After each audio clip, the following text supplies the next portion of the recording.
More than a century has passed, yet Titanic is still remembered as the symbol of the most shocking maritime disaster in human history. However, few people realize that Titanic was never the only ship to meet a tragic end. Alongside Titanic, there were also Olympic and Britannic ships that were once among the most modern and advanced of their time, yet each ultimately faced a tragic fate in very different ways. So what truly happened to Titanic's sister ships? Was the disaster of 1912 an isolated accident, or only the first visible warning of a much larger story about ambition, risk, and human limits? To answer that question, we must return to the moment when everything began, when the Atlantic Ocean became the stage for a silent and dangerous race.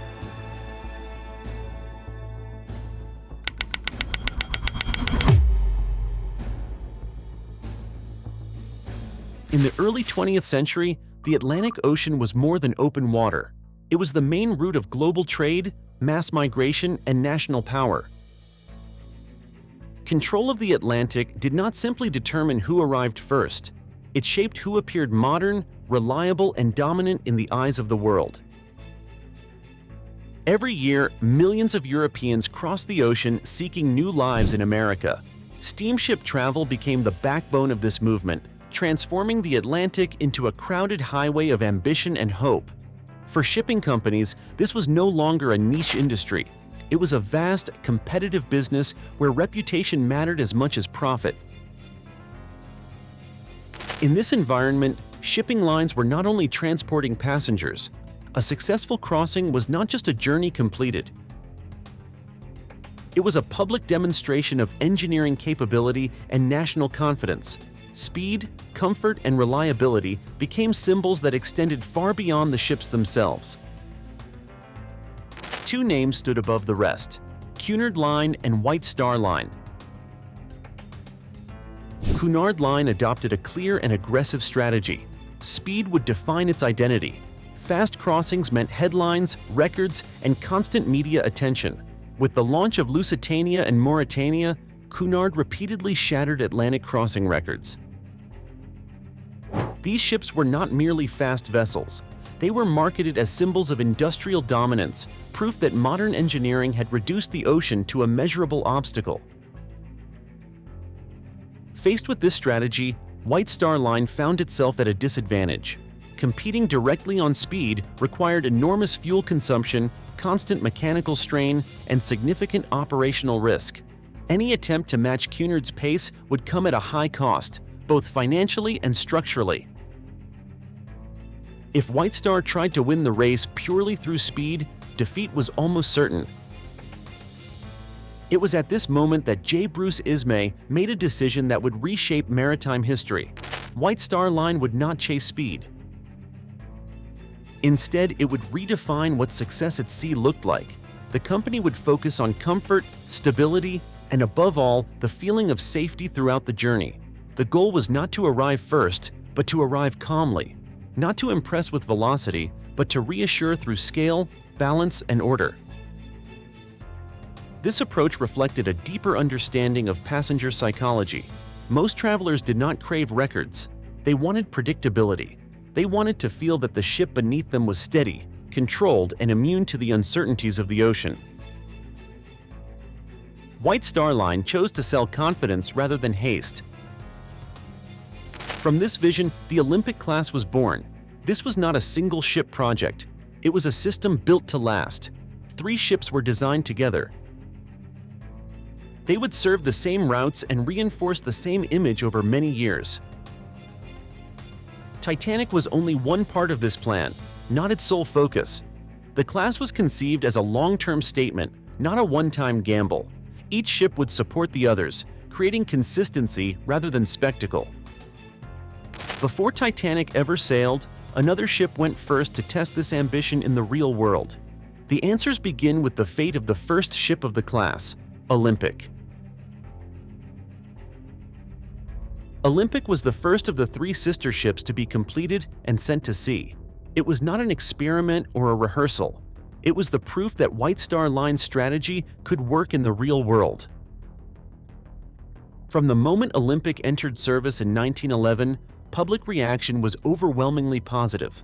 Passengers praised the calmness of the voyage, the sense of stability, and the feeling that this ship was built to last rather than to rush. Olympic delivered exactly what White Star Line promised: comfort over speed, confidence over spectacle. But early success did not mean early safety. Only months after entering service, Olympic was involved in a collision that would quietly challenge everything people believed about giant ships. In September 1911, Olympic collided with the British warship HMS Hawke. This was not caused by a storm. There was no mechanical failure. The sea was calm and both ships were under control. The real cause was something far more unsettling. Olympic's massive size displaced an enormous amount of water, creating a strong suction effect as she passed. HMS Hawke was pulled toward Olympic's hull and struck it violently. This was one of the first real-world demonstrations that sheer size itself could become a danger. Traditional maritime rules had been written for smaller ships. They did not account for the invisible forces created by vessels of this scale. The collision damaged both ships and shocked naval authorities. Olympic survived, but the warning was clear. The age of giant ships carried new risks that were not fully understood. Yet the lesson did not change public confidence right away. Olympic was repaired and returned to service. The world continued to believe that the Olympic class represented the future of safe ocean travel. Then came the night that changed everything. On April 15, 1912, Olympic received distress signals from her younger sister, RMS Titanic. Titanic was sinking. Olympic was hundreds of miles away. Despite every effort, she could not reach the scene in time. For Olympic, survival became a burden rather than a victory. She returned to port as the only remaining proof that the Olympic class still stood. Public trust collapsed overnight. People no longer asked how comfortable these ships were. They asked whether they were safe at all. After Titanic's loss, Olympic was transformed into a floating response to disaster. She was not retired or hidden away. Instead, she became a living test case. More lifeboats were added. Structural changes were made to improve internal protection. Safety regulations were rewritten, and Olympic was forced to carry the weight of those new rules. She continued sailing, but the world she sailed in had changed forever. The belief in absolute safety was gone, and as Olympic moved forward, another storm was already forming on the horizon. A global conflict that would turn luxury ships into instruments of war. The outbreak of the First World War changed the meaning of the ocean overnight. Routes that had once carried tourists, immigrants, and luxury travelers were transformed into military corridors. The Atlantic was no longer a space of commerce and connection. It became a contested zone where control of movement meant survival for entire nations. In this new reality, civilian identity offered no protection. Large passenger ships were suddenly seen not as symbols of progress, but as logistical tools. Speed, size, and range made them valuable assets in a global conflict that depended on the rapid movement of men and supplies. RMS Olympic was taken into military service and stripped of her original purpose. Her elegant interiors were dismantled. Decorative elements were removed. Passenger cabins were converted into troop quarters and storage areas. The ship that once promised calm and comfort was repurposed for endurance and efficiency. Olympic ceased to represent luxury. She became a strategic instrument. The greatest threat Olympic faced during the war did not come from storms or surface vessels. It came from beneath the water. German submarines operated invisibly, turning the sea itself into a weapon. A single torpedo could erase a ship in minutes, regardless of its size or reputation. To counter this danger, a radical solution was introduced. Olympic was painted in dazzle camouflage. Developed in 1917 by British naval artist Norman Wilkinson, dazzle camouflage rejected traditional ideas of concealment. Rather than attempting to hide ships against the horizon, it aimed to disrupt perception. The goal was not invisibility, but confusion. Bold geometric shapes, sharp angles, and high contrast patterns were applied across hulls, funnels, and superstructures. From the narrow view of a submarine periscope, these patterns distorted visual cues. Direction appeared uncertain. Speed became difficult to estimate. Distance lost its clarity. For a torpedo attack that relied on precise calculations, even small misjudgments could lead to failure. When applied to Olympic, the effect was magnified by scale. As one of the largest ships ever painted in dazzle patterns, Olympic could not disappear, but it could be made visually uncertain. Its vast hull was transformed into an optical puzzle, carefully tailored to disrupt familiar visual cues. The patterns disrupted enemy perception rather than hiding the ship. Each voyage carried constant risk. In 1918, during an encounter, Olympic faced a German submarine, SMU-103, at close range. Instead of avoiding the collision, it advanced. The collision destroyed the submarine. Olympic suffered only minor damage and continued its mission. This was unprecedented. A ship designed for civilian transport had directly neutralized a submarine threat. Olympic survived the war not because she was flawless. She survived because she adapted to a role shaped by necessity. When the war ended, she remained afloat, but the world awaiting her return was no longer the one she had left behind. When the First World War ended, RMS Olympic returned to civilian service, but the world she re-entered was fundamentally different from the one she had left behind.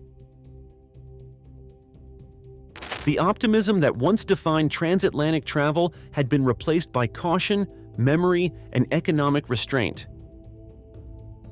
Olympic remained seaworthy and reliable, yet the meaning of reliability itself had changed. During the interwar years, maritime technology advanced rapidly. New passenger ships entered service with improved engines, reduced fuel consumption, and layouts designed for evolving travel habits. Compared to these newer vessels, Olympic began to feel increasingly outdated. Her enormous size, once a symbol of confidence and prestige, became a financial burden. Maintenance costs were high, and operating such a large ship required resources that were no longer easily justified. The economic pressures of the Great Depression intensified these challenges. Passenger numbers declined, luxury travel contracted, and shipping companies were forced to reassess which ships could remain profitable. Olympic continued to sail, but her survival was now tied to balance sheets rather than engineering strength. The question was no longer whether she could cross the Atlantic, but whether she still belonged there. In 1934, Olympic's long career was abruptly brought back into public focus by another accident.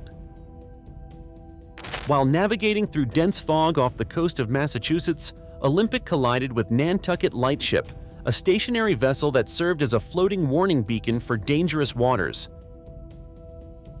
Olympic did not sink, and her hull remained intact. However, the impact destroyed the lightship and resulted in the loss of several crew members. The incident carried a different weight than earlier disasters associated with the Olympic class. This was not a failure of design or an act of war. It was a judgment on decision-making. The official investigation concluded that Olympic had been traveling too fast for the conditions, relying on experience and routine rather than caution. Responsibility was placed squarely on Olympic's command. For the first time, Olympic was no longer viewed as the survivor of a tragic class. She was seen as an aging ship operating under assumptions that no longer matched modern standards. The collision erased the final traces of the idea that Olympic was somehow immune to error. Public reaction was muted but decisive. There were no celebrations of endurance, only recognition that the era she represented had passed. The decision to retire Olympic followed quietly. In 1935, she was sold for dismantling. There was no ceremonial farewell, no final voyage designed to capture public emotion. Her dismantling took place away from attention, as steel plates and machinery were removed piece by piece. Materials that once symbolized ambition and confidence were reduced to raw components. Olympic did not meet her end in the ocean. She was not claimed by disaster. Instead, she faded out through practicality and economics. Her story concluded not with spectacle, but with acceptance. In that quiet ending, Olympic became a reminder that even the most successful ships are temporary, shaped as much by changing values and limits as by the seas they once crossed. After the Titanic disaster, White Star Line understood that public trust could no longer be restored through promises or prestige. The sinking had exposed a painful truth. Luxury meant nothing if safety could not be guaranteed. Any future ship would be judged not by elegance, but by its ability to prevent another catastrophe. The third vessel of the Olympic class was therefore redesigned under a single guiding principle. That principle was safety. The ship that carried this responsibility was Britannic. Although Britannic belonged to the same class as Titanic and Olympic, her internal structure reflected a clear shift in priorities. She was not designed to impress the public with speed or extravagance. She was designed to survive damage that had once been considered unthinkable. A double hull was added along much of her length, reducing the risk of catastrophic flooding. Her watertight bulkheads were raised higher than those on Titanic, allowing the ship to remain afloat even if multiple compartments were breached. Her lifeboat system was redesigned to ensure that every person on board could be evacuated if necessary. On paper, Britannic was the safest ship White Star Line had ever built. Yet from the beginning, myths began to surround her. Some claimed that Britannic was significantly larger than Titanic. In reality, all three Olympic-class ships shared the same length and general proportions. Others believed Britannic was completely redesigned only after Titanic sank. The truth was more complex. Many safety improvements were already being discussed before 1912, though the disaster accelerated their implementation. The popular belief that Britannic was originally named Gigantic further illustrates how public imagination reshapes history. While the name appeared in newspapers and popular accounts, no official records confirm that it was ever formally adopted. The rumor survived because it fit a familiar narrative, a story of excess, overconfidence, and unchecked ambition. But the reality of Britannic was quieter and more deliberate. She represented an attempt to learn from failure rather than repeat it. Her design acknowledged that the original Olympic-class vision had underestimated certain risks. Britannic was meant to prove that technology could be corrected, that progress could include humility, that safety could be engineered through reflection rather than denial. In this sense, Britannic was not a symbol of arrogance. She was a promise that lessons had been learned, a promise that the tragedy of Titanic would not happen again. Yet Britannic never had the opportunity to fulfill that promise in the world she was built for. Before she could enter regular passenger service, the global order collapsed into war. The ocean that was meant to carry civilians became a battlefield, and the ship designed to restore confidence and peace would soon be consumed by conflict. Britannic was prepared for disaster at sea. She was not prepared for the reality of war. When the First World War spread across Europe, the fate of Britannic was sealed before her civilian career could begin. The ship had been designed to restore confidence in ocean travel, but the world she entered no longer valued reassurance or comfort. Global conflict transformed the seas into military corridors, and every large vessel became a potential asset. Like Olympic before her, Britannic was taken into military service, but her role would be different. She was not asked to transport soldiers or supplies. She was assigned a mission shaped by humanitarian necessity. Britannic was converted into a hospital ship. Her exterior was repainted white, stripping away any visual connection to luxury or prestige. Large red crosses were placed along her hull and decks, clearly marking her protected status under international law. The letters HMHS were painted on her hull, signaling her purpose as a vessel of mercy rather than combat. These markings were meant to shield her from attack. They represented an agreement between nations that some ships would remain outside the logic of destruction. Inside, Britannic was transformed completely. Grand dining rooms became operating theaters. First-class cabins were turned into medical wards. Quiet lounges were converted into recovery spaces for the wounded. The ship that had been designed to reassure wealthy passengers now carried the injured, the sick, and the dying. In this role, Britannic embodied a different kind of ambition. Not dominance or speed, not prestige or technological display, but humanitarian necessity within a mechanized war. On November 21, 1916, Britannic was sailing through the Aegean Sea during one of her medical missions. The weather was calm. The sea showed no warning. Then a sudden explosion ripped through her hull without notice. It was not a storm. It was not a mechanical failure. The violence of the blast immediately shattered the sense of control. Evidence later showed that Britannic had struck a naval mine, likely laid weeks earlier by a German submarine. Despite her advanced safety features, Britannic was critically damaged.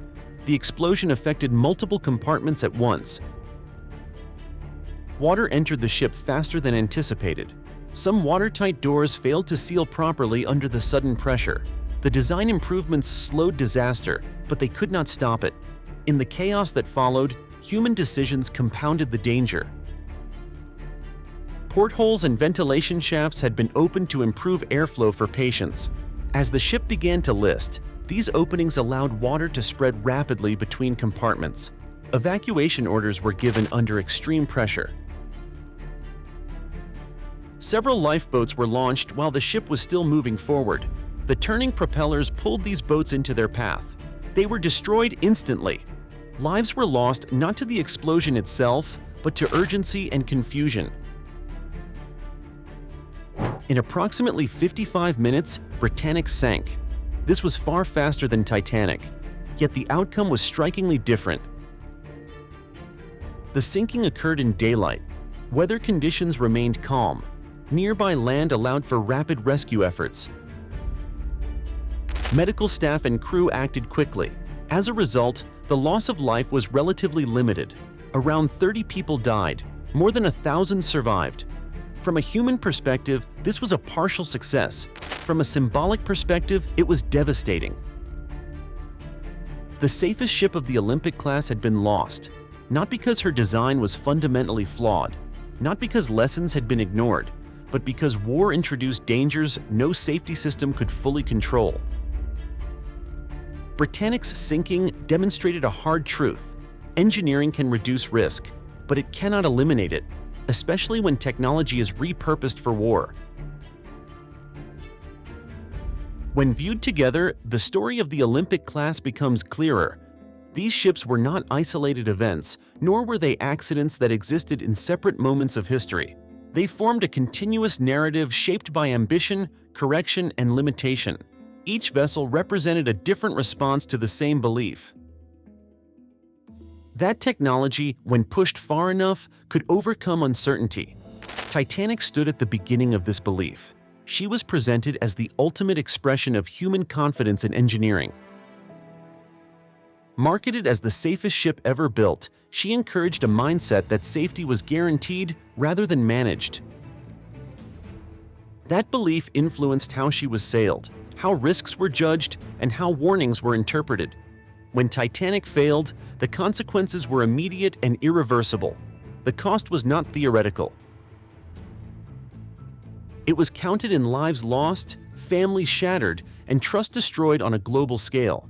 Olympic followed a different path. She did not collapse under a single moment of failure. Instead, she endured long enough to change. She absorbed the lessons of Titanic. She adapted to new safety regulations. She survived the chaos of war. She adjusted to roles her designers never fully imagined. Yet survival did not bring triumph. Olympic did not end as a symbol of progress. She aged into irrelevance as technology and economics moved forward. Her final years were defined not by glory, but by obsolescence. She survived, but only by accepting that the world she was built for no longer existed. Britannic represented correction. She embodied an effort to acknowledge past mistakes and design against them. Her structure reflected caution rather than confidence. Her systems assumed failure rather than denying it. On paper, she was the safest expression of the Olympic-class vision, but her fate revealed a deeper truth. Even the most careful designs cannot eliminate uncertainty. War introduced dangers that no civilian safety system could predict or control. Britannic did not fail because of arrogance. She failed because circumstance erased the space where safety could operate. 3 ships, 3 different outcomes, yet all revealed the same boundary. Human ambition is powerful. It can build machines that reshape the world. It can connect continents and transform economies, but it cannot fully govern the consequences of scale, speed, and belief. Within this story exists one human thread that binds the ships together. Violet Jessup served aboard Olympic. She survived the sinking of Titanic. She escaped the loss of Britannic. Her survival is often labeled a miracle. In reality, few individuals shared a survival experience comparable to that of Violet Jessup. Across all 3 vessels, the disasters, each in its own way, resulted in the loss of a substantial number of passenger lives. The Olympic class began as a dream to master the ocean. It ended as a lesson written in steel, water, and loss. Not a lesson about engineering alone, but about the danger of believing that progress has erased risk. That is why this story still matters. The sinking of Titanic became an unforgettable moment in maritime history, but that story was never about one ship alone. The lives of Olympic and Britannic reveal the full picture of the Olympic-class project as a blind pursuit of ambition, a misplaced thirst for power and conquest. Titanic paid the price in human lives. Olympic survived by adapting, then quietly faded away. Britannic was built safer, yet still swallowed by war. 3 ships, 1 shared lesson. When people believe they have fully controlled risk, danger often begins. And as the modern world continues to compete in technology, scale, and power, the question facing us is there any possibility of continuing the Olympic-class campaign in the future?